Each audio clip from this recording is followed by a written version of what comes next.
During the extraordinary NATO summit, President Andrzej Duda called for, among other things, the establishing of a permanent defensive military presence on the alliance's eastern flank, increasing the number of troops, and strengthening the military infrastructure.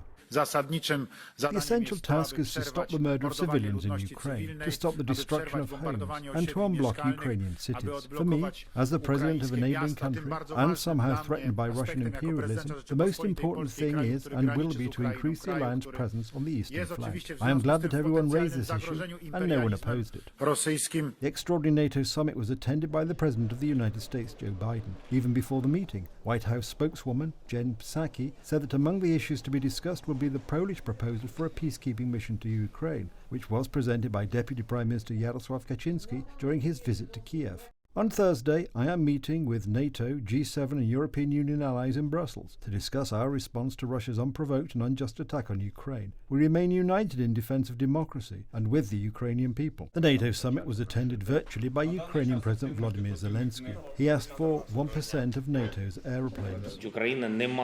This morning, by the way, they used phosphorus bombs, Russian phosphorus bombs. Again, adults were killed and again children were killed. I just want you to know that the alliance can still prevent Ukrainians from dying because of Russian attacks, Russian occupation, by giving us all the weapons we need. Yes, we are not in an alliance, and I make no such claims. But Ukrainians have never thought that the alliance and the allies are different, and that NATO could be afraid of Russia's actions. Jens Stoltenberg announced the NATO leaders' decision to form new battle groups in Bulgaria, Hungary, Romania and Slovakia. He added that NATO forces cannot enter Ukraine due to the risk of sparking a larger conflict, and thus greater loss of life and infrastructure. However, he stressed that NATO will support Ukraine by delivering anti-aircraft systems and anti-armour systems. Allies agreed to supply equipment to help Ukraine protect against chemical, biological, radiological and nuclear threats. This could include detection equipment, protection and medical support, as well as training for decontamination and crisis management.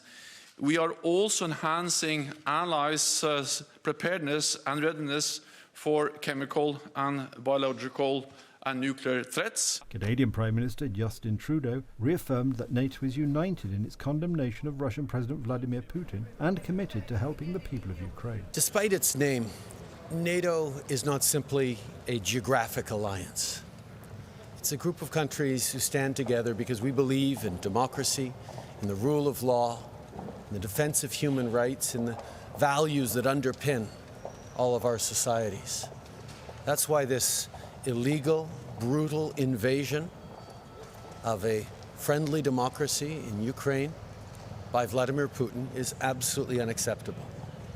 And NATO and partners around the world. In turn, the head of the British government indicated that the United Kingdom has an obligation to help the people of Ukraine. Already Putin is seeing that his ambition, which was to try to intimidate NATO, is producing the opposite effect, and he's getting more NATO on his eastern frontiers rather than on his western frontiers, more NATO on our eastern frontiers, as it were, rather than less. And the UK is doubling down in Estonia. We're putting a detachment of planes in the sky above Romania. Immediately following the alliance summit, US leader Joe Biden joined European Union leaders. Discussions included support for Ukraine and its people and strengthening transatlantic cooperation in response to Russian aggression. Poland was represented by Prime Minister Mateusz Morawiecki.